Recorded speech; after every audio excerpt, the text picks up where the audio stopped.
আচ্ছা, চলুন আজকের এই এক্সপ্লেনারে সরাসরি ঢুকে পড়ি। আজ আমরা খুব অদ্ভুত কিন্তু ভয়ঙ্কর রকমের ইন্টারেস্টিং একটা সাইকোলজিক্যাল ফ্রেমওয়ার্ক ডিকনস্ট্রাক্ট করব। আমাদের আজকের সোর্স টেক্সটটি মূলত মানুষের মনকে পুরোপুরি নিয়ন্ত্রণের একটা ধাপে ধাপে তৈরি করা মাস্টার প্ল্যান নিয়ে আলোচনা করে। মানে মানুষের দুর্বলতাকে ঠিক কিভাবে সুনিপুণভাবে কাজে লাগানো যায় সেটাই আমরা আজ দেখব। ফিরে যাওয়ার কোনো উপায় নেই। কথাটার ওজন বুঝতে পারছেন?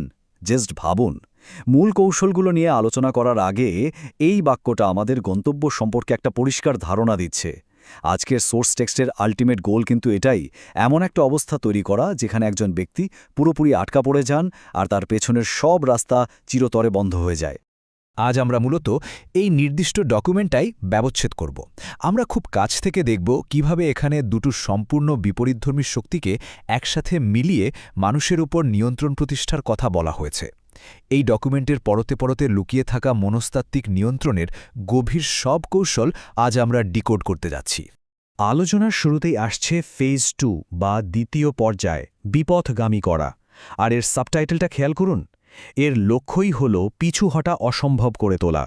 এখন প্রশ্ন হল, এই বিপদগামী করা বলতে আসলে কি বোঝায়? দেখুন, টেক্সট অনুযায়ী যিনি ম্যানিপুলেট করছেন তার সবচেয়ে বড় মাথা ব্যথা হল একটা দুর্বল সংযুক্তি। মানে ভুক্তভোগী চাইলে তো যে কোনো সময় কেটে পড়তে পারে, তাই না? আর ঠিক এই জায়গাটাতে এই ফেসটা ম্যাজিকের মতো কাজ করে। তাকে এমন আনন্দ দেয়া হবে আর সাথে এমন বিভ্রান্তি তৈরি করা হবে যে সে নিজেই আরও বেশি চাইতে শুরু করবে। আর এই ব্যাপারটা চমৎকারভাবে টেক্সটের মূল বৈপরীত্যকে তুলে ধরেছে। ব্যাপারটা অনেকটা ডান হাতে মিষ্টি আর বাম হাতে চাবুক রাখার মতো। একদিকে আনন্দদায়ক চমক, কোমল সব কথা আর নান্দনিক ছোঁয়া দিয়ে মন ভোলানো হচ্ছে, আর ঠিক উল্টো দিকেই ব্যবহার করা হচ্ছে রহস্য, পরিকল্পিত দূরত্ব আর কৌশলগত দুর্বলতা। এই দুয়ের মারাত্মক কম্বিনেশনেই কিন্তু আসল ফাঁদটা তৈরি হয়। তো চলুন প্রথমেই আনন্দের কৌশল পার্টটা একটু দেখে নেওয়া যাক, কিভাবে এটা মানুষের প্রতিরোধ ক্ষমতা একদম কমিয়ে আনে। সোর্স টেক্সটে একদম পয়েন্ট ধরে ধরে এই কৌশলগুলোর কথা বলা আছে। 9 নম্বরে দেখুন তাদের সাসপেন্সে রাখা, মানে হঠাৎ করে একটা সারপ্রাইজ দিয়ে বোঝানো যে এরপর কি হবে। তারপর 10 নম্বর হল মাদকতা সৃষ্টিকারী শব্দের ব্যবহার। আর 11 নম্বর, ছোট ছোট ডিটেলের দিকে নজর দেওয়া যাতে মানুষটা আনন্দে একদম ডুবে যায় আর তার মন অন্যদিকে সরে যায়। এখানকার ভাষাটা খেয়াল করেছেন? কতটা ম্যাকিয়াভেলিয়ান! লিটারালি পৈশাচিক ক্ষমতা বলা হচ্ছে। আনন্দের মোড়কে মিষ্টি মিষ্টি কথা বলে মানুষের কল্পনাকে এমনভাবে উস্কে দেওয়ার কথা বলা হচ্ছে যে সে বুঝতেই পারে না তার মনের গভীরে আসলে বিভ্রান্তির বীজ বুনে দেওয়া হচ্ছে। এরপরই আমরা চলে আসছি রুটিনের বিপদ অংশে, যার মানে হল অতি পরিচিতিটা যে কোনো মূল্যে এড়িয়ে চলা। ডকুমেন্টের এই পয়েন্টটা একটা বড়সড় ওয়ার্নিং। এই পর্যায়ে আপনার সবচেয়ে বড় বিপদ হল রুটিন বা অতি পরিচিতির সামান্যতম আভাস। এর মানে হল আপনি যদি প্রেডিক্টেবল হয়ে যান, তাহলে এতক্ষণ ধরে বানানো পুরো মায়ার জগৎটা তাসের ঘরের মতো ভেঙে পড়বে। আর ঠিক এই কারণেই লেখক বলছেন যে আপনাকে কিছুটা রহস্য আর কিছুটা দূরত্ব বজায় রাখতেই হবে। এই দূরত্বটাই কিন্তু ভুক্তভোগীর মনে একটা হাহাকার বা শূন্যতা তৈরি করে। আর এখান থেকেই শুরু হয় সাইকোলজিক্যাল গেমের নেক্সট স্টেপ। চলুন এবার ফ্রেমওয়ার্কের ডার্ক সাইডটায় যায়।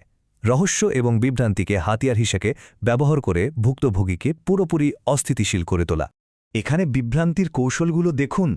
12 নম্বরে বলছে নিজের উপস্থিতিকে কাব্যিক রূপ দিতে, মানে অনুপস্থিতিকে কাজে লাগিয়ে একটা ঘোর তৈরি করা, যাতে আপনি না থাকলেও সে আপনাকে নিয়েই ভাবে।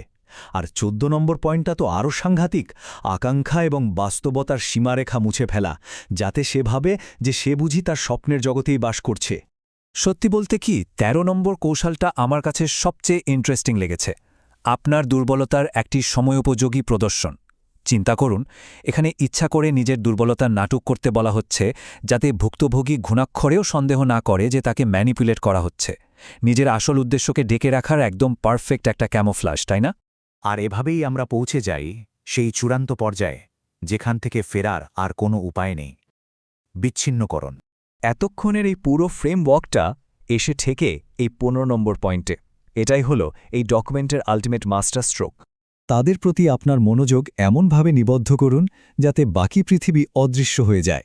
সহজ কথায়, ভুক্তভোগীকে পুরোপুরি আইসোলেট বা বিচ্ছিন্ন করে ফেলা, তাকে আক্ষরিক অর্থেই হোক বা মানসিকভাবে তার চেনা জগৎ থেকে এমনভাবে সরিয়ে ফেলা হয় যে তার দুনিয়া বলতে শুধু ওই ম্যানিপুলেটরই থেকে যায়, আর ঠিক তখনই ফাঁদটা পুরোপুরি আটকে যায়।